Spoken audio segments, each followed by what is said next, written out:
bishii koowaad 16keedii iyo maanta 14 bisha lixaad ay tahay inta u dhaxayso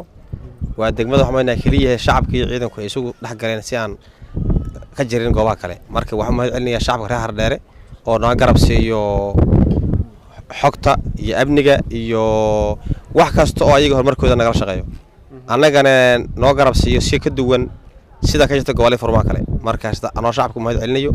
waxaan ku faraxsanahay maanta in dhax joogno Hardheere inay tahay magaalo nabada inay tahay magaalo horumar sameynayso maraba barwaaqaysan annagana insha Allah taala ay noo tahay dhiirigelin meeshan xureynay oo haddana ay ka muuqato horumar iyo shacabka saaxiibana ka waran reer Hardheere marka halkan imaanayseen iyo hadda bulshada moral ahaan farqiga u dhaxeeya wallahi walaalkay bulshada meesha ma imaanay waxa jirto todoba ruux joogto odayaal oo qaxi wayda joogtay dadka kale cadawga hore u qaxiyay walahi uu ka haysteen waxay ahaayeen walax oo qayb u qaxday meelaha fog sida Muqdisho kale ah magaalada saa ogtahay 14 sano ka hor waxa ka soo horumar xagga deegaanka iyo dhismaha iyo magaalada kobceeda cadawgu muga qabsaday kadibna waxay isku bedeshay magaalo hoos u dhac ku yimaado oo cadawga iyo waxa ku soo haray cadawga dad yar far ku tirso meel uu ka aan garanayn iyo geejin ku soo haray marka maanta idee lama dhigi karo farqi u dhaxay maanta waa magaalo hadda ka muuqato horumar oo dareemada nasteexo oo dareemayso mataqaana xurriyad oo dadka ilaahay dalid badkii maanayaan ay soo dagayaan guryahoodii ay sameeyaan dayactir iyo horusocod insha Allah xagee ku dambeeyeen cadawgii laga saaray wallahi cadawgu waa dhumalaysanaya cadawgu maalmaha hadda oo la soo dhaafay waxa maqlaynaa inay ka shaqeynayaan isku dhaqabeelay wax noocaas meelaha ku sugan yihiin inay mataqaana ka shaqeynayaan hubkeena qabeelay oo dhiibaan inay leeyihiin mataqaana waan lagu socdaa iyo iska dabarayaan la garab siiyo canshuurta horumaraha loo raadsiyo waa dibadda ku jira ala cali toogsi waa argaxiso meel ay soo arursadaan ay ku duulaan oo saldhig yar mataqaana meel xariyo cidlaha iyo gaadaan ay ku duulaan oo bayaqaan maalmo kooban oo bila kadib meel ay ka dusaan ayagoo baraha bulshada ku qora propaganda iyo sawirro aan jirnay ruwaayad marka cadawgu waxa la karnaa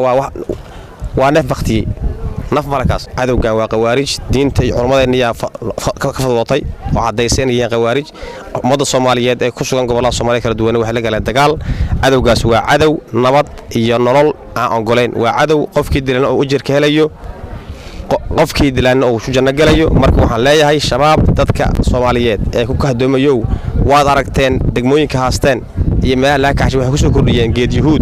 ay leeyihiin waa mujaahid qofkii gooyo wax kale oo horumar dalkan uma hayaan waa niman rabayna kaligood noolaadaan ummadda xoolooda dhacaan waxaan leeyahay dadka Soomaaliyeed walaalayaalow waxyaabo ka xaq ah la iska dhigo shabaab waa dhintay dhameystirno habdhaqanka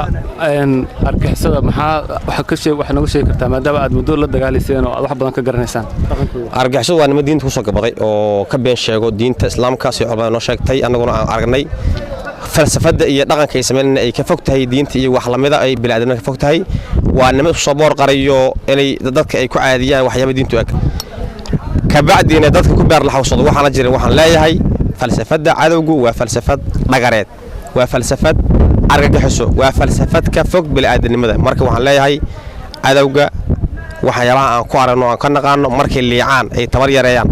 oo sida hadda maanta ay marayaan oo kale ay tahay inay qabiilada Soomaaliyeed isku dhax galaan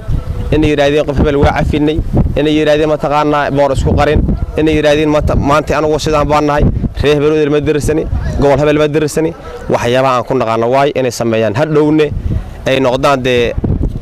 abaal dhagax galay ay noqoto ay mataqaana sameeyaan hadhow mugay tabareystaan qofkii ayaga shalay macay mu sameeyay in asla si gowracaan marka waxaan leeyahay loo ka hadoomin 15 sano waa baranay waxayna waa ogaanay diinta islaamka ku jiraan waa aragnay ummadda Soomaaliyeed waxay gaarteen waa aragnay tusaale wax ugu filan 2017 qaraxiga dhacay Soobo waxa uu maleynaya qof shaqaale dawladdu xitaa wadada maray ama asgari u maleeyay sharx u geeriyoodeen inta babad shacab Soomaaliyeed ay ganacsi Soomaaliyeed waxa macquul ah kuwa ganacsatada ah ee Soobo ku baabay iyo amba ash digaray inay lacag siiyaan baada ayagoo dhahayaan dhaafa saamuga darteed shabaab ayaa loo ka hadoomin waa cadow waa argagixiso abaal male saaxiib male wax ay arx bilaadanimo ku tixgelinaa male waxaan leeyahay waa dhinteen walaalayaalow shacabka Soomaaliyeed aan saraacino gaar ahaan shacabka Galmudug waxaan leeyahay saaxiibayaal fadhiga ka kaca ku daysada shacabka Hirshabeelle